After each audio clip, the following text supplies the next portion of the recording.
কংক্রিটের বিশাল প্রাচীন ঘেরা আনন্দের দেওয়াল, সাদা বিছানায় রক্তে ছেটে ফোটা দাগ, পালঙ্কের চাদরখানি গুছে বসে আছে এক কোনায় চাদরের ন্যায় এক চণ্ডাবালা। ভয়ভীতি মিশ্রিত তাহার উজ্জ্বল মুখখানি, কোমল উষ্টাজোড়া তার বারবার কেঁপে উঠছে, আখি যুগল দ্বারা অশ্রুধারা গড়িয়ে পড়ছে। হেসকে উঠে পড়েছে। আশেপাশে তাকিয়ে কাউকে চিহ্নিত করতে পারল না। কেউ নেই কক্ষে। সমস্ত বাতি নিভানো। বাইরে ঘুটঘুটে অন্ধকারের সহিত মুষলধারে বৃষ্টি হচ্ছে। ব্রজ মেঘের উচ্চধ্বনি চন্দ্রবালাকে নাড়িয়ে তুলছে। এ তো সেই সুদূর লন্ডনের মুন প্যালেস। আকস্মাক দরজা ভেদ করার শব্দে ভয়ভীতি মিশ্রিত নয়নে তাকিয়ে কোনো এক বলিষ্ঠ দেহের পুরুষের প্রতিচ্ছবি নজরবন্দি করল সে। তাকে দেখে পুনরায় তার বক্ষস্থলের কম্পনের আওয়াজ তীব্রতর হয়ে উঠল। কিন্তু কে সে? পিছন ফেরা, বর্ষ 2021। সন্ধ্যার ভায়োলিন প্রথম।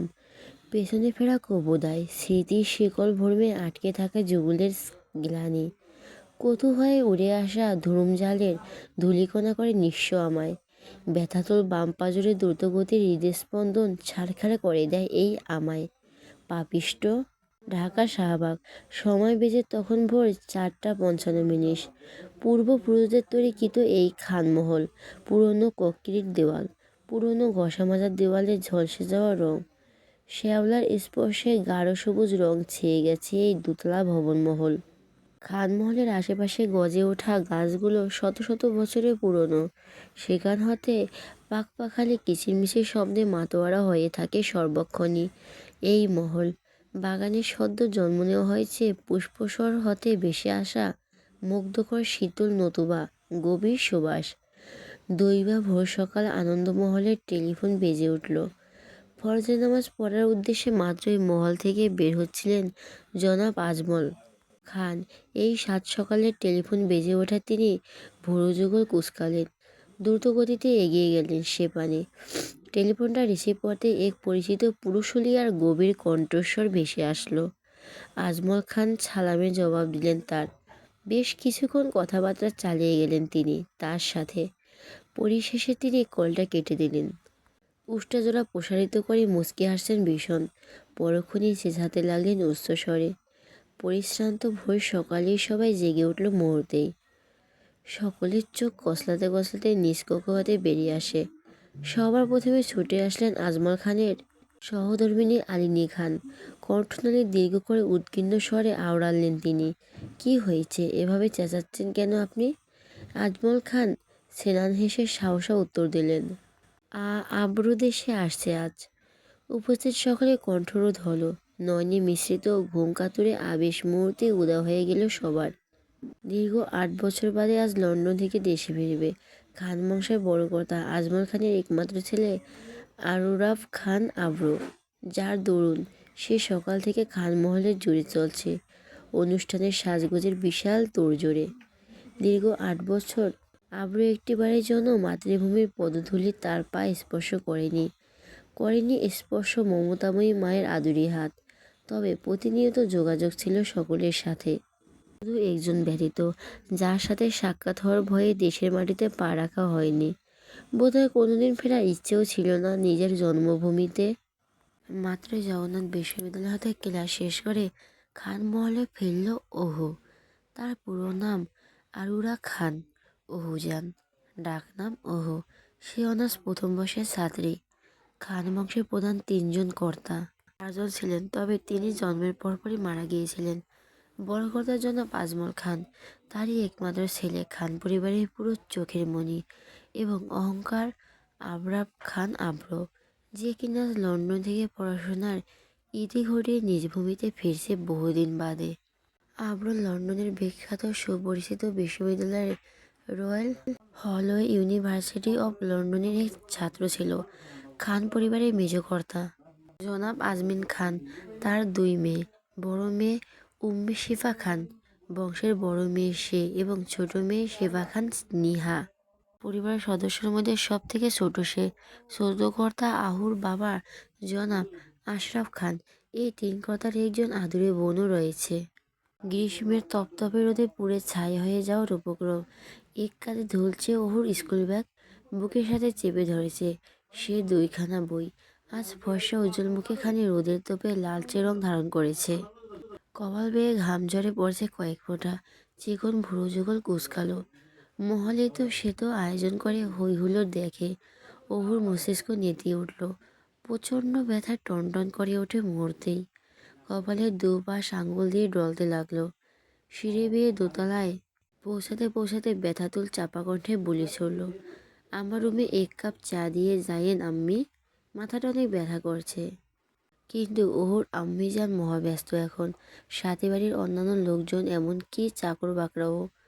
ওহুর আম্মা আনন্দমহলের নিস্তলা হতে উচ্চ কণ্ঠে জনাব চড়ে, তুই আজ একটু নিজে চা বানিয়ে নে ওহু, দেখেছিস তো কত ব্যস্ত আছি। তোর আব্রো ভাই আসছে যে আজ, তুই বরং রুমে গিয়ে বিশ্রাম নে একটু, ভালো লাগবে। ওহু তার অম্মিজানের কথা শুনে দাঁতে দাঁত চেপে ধরল। বেজায় চটে গেল সে, তাই আর কোনো কথা না বাড়িয়ে এর আগে ঘটঘট করতে করতে নিজের রুমে চলে গেল, চা না নিয়েই। মহলে অনেক মানুষজন আছে, তর্ক করা ছিল নয় আপাতত। কেউ অহকে ব্যস্ততা দেখালে সেটা তার মোটেও ভালো লাগলো না। মনের ভিতর কথাগুলো চেপে ধরল, পরে কখনো শুনিয়ে দেবে না হয়। আচ্ছা, বাড়িতে তো আজ একজন মানুষই আসছে, তাহলে তো আয়োজন এবং মহাব্যস্ততার কি দরকার? আস্তে ধীরে করলেই তো সব হয়। আব্রো ভাই কে এমন যে সবাই একেবারে হুমড়ি খেয়ে পড়েছে তাকে বরণ করার জন্য? যত সব আদিক্ষেতা। এই আলাপনা বকেই ওর ঠোঁট উল্টাচ্ছে রীতিমতো। ভার্সিটি থেকে ফিরেই ওর বেশ ক্লান্ত লাগছে, সাথে তো মাথা ব্যথা রয়েছেই। তাই কোনো মতন ফ্রেশ হয়ে এসে পালঙ্কে গা এলিয়ে দিল। কিছুক্ষণ বিশ্রাম নিলে ব্যথাটা সেরে যাবে বোধ হয়। এদিকে খানমহল জুড়ে হই হই রই রই আমেজ। বাড়ির ছেলে আজ বাড়িতে ফিরেছে কত বছর পর। এতদিনে একবারের জন্য ও দেশে আসেনি আব্রো। মহলের সব কিছু পরিষ্কার এবং সুন্দর হওয়া চাই আলিনা খানের, যার দরুন আলিনা খানের ফরমাইশ অনুযায়ী সব কিছু সাজানো গোছানো হচ্ছে। আব্রো ভাই যে অপরিষ্কার অপরিচ্ছন্ন কিছুই অপছন্দ নয়। মহলে ফিরে কোনো কিছু অগোছালো দেখলে পুরো মহল মাথায় তুলে ফেলবে সে। সাদা শার্ট, তার উপর কালো ব্লেজার পরা, পরিহাতা শ্যামবর্ণের পুরুষের পরনে সাদা শার্টের সাথে কালো প্যান্ট ইন করা। তবে শ্যামবর্ণের চেয়ে কিছুটা উজ্জ্বল তার গায়ের রং। চোখে কালো সানগ্লাস, গলায় ঝুলছে লং টাই। উচ্চতা 6 ফুট 1, মুখে কোচা কোচা চাপদাড়ি, আন্ডারকাট চুলগুলো জেল দেওয়ার এক সাইডে করা। ঘামের জেরে কপালে আছড়ে পড়ছে কিঞ্চিত। হাতে ব্র্যান্ডের ওয়াচ এবং শরীরে মুগ্ধকর পারফিউমের গন্ধ। বাম চোখের ভুরুতে পুরোটা অস্পষ্ট ছোট্ট একখানা কাটা দাগ। আবারও দীর্ঘ অনেক বছর পর নিজ দেশে যাচ্ছে, নিজ মহলে। সেখানে সে পুরোটা শৈশব এবং কৈশোর বয়স পার করেছে। এত সময়ের মাঝে অনেক স্মৃতি জড়িয়ে রয়েছে। স্মৃতিগুলো ভীষণ কষ্ট দেয় আব্রোকে, যার দরুন আব্রো মহল ফেরেনি একটি বছরে। যখন ভাবে বুকে ধুকপুকানি আকার ছোঁয়, তার দম বন্ধ হয়ে আসে মুহূর্তেই। সেসব প্রতিচ্ছবি শুধু চোখের পাতায় স্মৃতি হয়ে ভাসে, শুধুই স্মৃতি, যার পুনরাবৃত্তি হয়তো কখনো আর হবে না। অবশেষে প্লেন ল্যান্ডিং করেছে বাংলাদেশে। বিমানবন্দর থেকে চেক আউট শেষে বেরিয়েছে আসতেই। আবারও নজর পড়ে পরিবারের আত্মীয় স্বজনদের উপর। গম্ভীর মুখে সেনান হাসি ফুটিয়ে পা রাখল। মা বাবা এবং কাকা জানদের জড়িয়ে ধরে সালাম দিল। আব্রো আশেপাশে তাকিয়ে একটু পরখ করলো, দেখলো কারা কারা এসেছে। অন্তঃপর আব্রো একগাল হেসে দীর্ঘশ্বাস ছাড়ে, কিছু একটা ভেবে। হালকা আবেগঘন কথোপকথন শেষে সবার সাথে কুশল বিনিময় করে আবারও গাড়িতে চড়ল। গাড়ির লুকিং গ্লাসে আবারও নিজেকে দেখছে আর নিজেকে নিয়ে ভাবছে, আজ থেকে ঠিক 8 বছর আগে একই রাস্তা দিয়ে যখন যাচ্ছিল আবার তখনকার হৃদয় বিদাকর অনুভূতির কথা। কতই না নিষ্ঠুর ছিল ওই দিনটি। কিন্তু কি ঘটেছিল সেই বিশেষ দিনে, যারা রেশ আব্রুর হৃদয় কত বিক্ষত করেছে। আব্রু সিট বেল্ট বেঁধে পেছনে হেলান দিয়ে বসলো সিটে, মাথাটা বেশ ঝিম ধরে আছে। আব্রুর ভাবনার সাথে তাল মিলিয়ে আপন বেগে গাড়ি এড়িয়ে চলছে খানমহলের দিকে। কি গো ওহু আপু, তুমি আব্রু ভাইকে রিসিভ করতে যাওনি কাকিমণিদের সাথে? ওহু চোখ মুখ ডলে শোয়া থেকে পলঙ্কে উঠে বসলো। ঘুমিয়ে পড়েছিল বালিশে মাথা রাখায়। তখন হঠাৎই আব্রুর নাম নিহার মুখ থেকে শুনতেই ওহু তেড়ে গেল, ঠোঁট বাগিয়ে সংলাপ করলো। আজব, আমি কেন যাব? আমার কি খেয়ে দিয়ে কোনো কাজ নেই নাকি? ওনাকে আনতে যাব, কিন্তু তুই যাসনি কেন আবুর ভাইকে রিসিভ করতে? নিহার কণ্ঠস্বর নিতেই আসলো, মৃদু আওয়াজ করে আওড়ালো, আমাকে তো মা কাকিরা নিয়েই গেল না। বড় জেঠি বলেছে আবরু ভাইয়া নাকি অনেক রাগী এবং জেদি। আমি নাকি অনেক দুষ্টামি করি, আর আবরু ভাইয়া দুষ্টামি পছন্দ করে না, তাই। ও কিছু বলতে যাবে তার পূর্বে মহলের নিচ থেকে চেঁচামেচির আওয়াজ ভেসে আসলো। মুহূর্তের মাথায় হাত চেপে ধরে ও উচ্চ সুরে শুধালো, উফ, মাথাটা যন্ত্রণায় ফেটে গেল। নিচে তো আওয়াজ হচ্ছে কিসের দেখতো নিহা। আবু আবরু ভাইয়ের মনে হয় চলে এসেছে, এখন যাই, পরে কথা বলবো। তুমিও না হয় নিচে এসো। না, আমি যাব না, আমি ঘুমালাম। আমার এত শখ নেই দেখার, তুই যা। অনেক বছর বাদে খান মহলে পা রাখলো আবরো। মহলে ঢোকার পূর্বে আবরো খান পরিবারের পারিবারিক কবরস্থানের দিকে পা বাড়ায়। দূর হতে আবরো দাদিমার কবর দেখলো। কিছু মুহূর্তের জন্য স্তব্ধ নয়নে সে পানি চেয়ে রইল। মুহূর্তে কিছু স্মৃতি হানা দিল মস্তিষ্কে। আবরু বুকের বাম পাঁজর চেপে ধরল। পরক্ষণই কবরস্থান থেকে বেরিয়ে খান মঞ্জুলে আন্দোরে পা রাখল সে। আলিনা খান এবং মহলের অন্যান্য কর্মীরা দুব্বা ঘাস আর ধান পানি ছিটিয়ে আবরুকে বরণ করে নিল। প্রত্যুত্তরে আবরুর গম্ভীর মুখে মলিন হাসি ফুটল শুধু। মহলে ঢুকে আরও আত্মীয় স্বজন সহিত সাক্ষাৎ হলো আবরুর। সবার সাথে অন্দরমহলের নিচতলায় দাঁড়িয়ে বেশ কিছুক্ষণ কথা বলে। আবরু চলে গেল তার নিজ কক্ষে, সঙ্গে গেল আলিনা খান। অনেক বছর পর আবরু ভাই তার নিজ কক্ষে এসেছে। 20 বছর বয়সে কক্ষ ত্যাগ করে সুদূরে পাড়ি জমিয়েছিল সে এক কালো অধ্যায়। যখন এই মহল ছেড়েছিল তখন ছিল বসন্ত, গাছে গাছে নতুন পাতা গজিয়েছিল। পুরনো পাতা ঝড়ে সে সংলাপ কারো জীবনে একই অধ্যায় তৈরি করেছিল নতুন। আবরু বহু সময়ে হাসি হাসলো, আলতো হাতে নিজের বিছানা ছিল। পরক্ষণই বলিষ্ঠ দেহ হাতে সাদা শার্টটা খুলে পালঙ্কে ছুঁড়ে মারল। ওয়াশরুমে ঢুকে বেশ লম্বা একটা শাওয়ার নিয়ে নিল। ফিরে এসে সুঠাম দেহের শর্ট হাতার একটা গেঞ্জি পরে নিল, যার দরুন পেশিবহুল হস্ত জোড়ায় শিরা টান টান হওয়ায় দৃশ্য অনেকটা নজর পড়ে। খাবার টেবিলে বসে সবার সাথে মিলে খাবার খেলো আবরু। তখনই নিয়া হন্তদন্ত পায়ে ছুটে আসলো আবরুর নিকট। ভাইয়া, তুমি এই চকলেটগুলো আর সুন্দর টপসগুলো কি আমার জন্য এনেছো? আবরু গম্ভীর কণ্ঠে আওড়ালো। হ্যাঁ, এগুলো যা আছে সব তোদের জন্য এনেছি, নিয়ে যা, ভাগাভাগি করে নিস। নিহা আবেগ উপলুপ্ত হয়ে ছুটল দোতলায়। আচ্ছা ঠিক আছে ভাইয়া। খাবার খাওয়া শেষ করে মহলের বাগানের উদ্দেশ্যে হাঁটা ধরল আবরু। সন্ধ্যা নেমে আসছে বটে। বাগানের পাশে অবস্থিত পুরনো ঘাট বাঁধা পুকুর। আবরু ঘাটে অনেকক্ষণ যাবৎ বসে থাকলো। বারবার মস্তিষ্কে অতীতের বিষাদময়ী চিত্রগুলো ভাসতে থাকলো। অহুর আম্মিজান অহুর রুমে এসে জানালা পর্দা সরিয়ে দিয়ে অহুকে ডাকতে আরম্ভ করে কর্কশ্বরে। কী রে অহু, তুই এখনো ঘুমাচ্ছিস? সন্ধ্যা হয়ে আসলো, দেখা করতে গেলি না আব্রুর সাথে? উফ আম্মা, বিরক্ত করছো কেন? আমি ওনার সাথে দেখা করে কি করব? আপু আপু দেখো, আব্রু ভাইয়া আমার জন্য কত চকলেট এনেছে, কিন্তু তোমার জন্য কোনো গিফট আনেনি। ভাইয়া হুম। ঠোঁট উল্টে রুমে প্রবেশ করতে করতে বুলি বুলি ছুড়ল। নিহার কথা শুনে ওহু ধপাস করে পালঙ্কে বসে পড়ল শোয়া থেকে উঠে। চোখ রাঙিয়ে কর্কশ ভাষায় সংলাপ করলো, আমার জন্য উনি কেন আনতে যাবে? উনি তো আমাকে চিনেই না। দেখতি না আগে যখন ফোনে কথা বলতো, বাড়ির সকলের সাথে কথা বলতো আমি ব্যতীত। অহুর ভীষণ রাগ হচ্ছে, অপমান বোধও কাজ করছিল, কারণ আবরু অহু ব্যতীত সকলের জন্য গিফট এনেছে। অহু কি দোষ করেছিল? দাঁতে দাঁত চেপে ধরল। অহুরও ইচ্ছে করছে এখন গিয়ে জিজ্ঞেস করতে আবরুকে, কিন্তু না, অহু কেন জিজ্ঞেস করবে? তারও ইগোতে আছে। হুঁ, কোনো একদিন সুযোগ বুঝে প্রতিশোধ নেবে ওহু, নিশ্চয়ই নেবে। হ্যাঁ। সন্ধ্যার পরে ওহু একটু ছাদ থেকে হাঁটার উদ্দেশ্যে পা বাড়ায়। সন্ধ্যার সৌন্দর্য উপভোগ করতে হয়তো মনটা ভালো লাগবে, তাই চলে গেল ছাদে নিহার হাত ধরে। পুরো মহল ভর্তি মানুষ গজগজ করছে, সকলেই আবরুকে দেখতে এসেছে। তবে ওহু এখনো অবধি যায়নি আবরুকে দেখতে, আর না যাবে। আর দেখতে কেমন? আবরু দেখতে কেমন? ওহু সেটাও জানি না, হয়তো ভুলে গেছে। একটি বছর আবারও প্রতিচ্ছবি এবং স্মৃতি। ছাদের কর্কিশ ঘেঁষে দাঁড়িয়ে রয়েছে, চোখের পাপড়ি জোড়া নিভিয়ে দিল, বিশুদ্ধ কোমল প্রাণ সুবাস টেনে নিল গহীনে। অনুভব করলো নিজের অস্তিত্বকে, অনুভব করলো প্রকৃতিকে। চোখ মেলে তাকালো, মহলের বাগান হতে ঝিঝি পোকার ঝিঝি শব্দ ভেসে আসছে।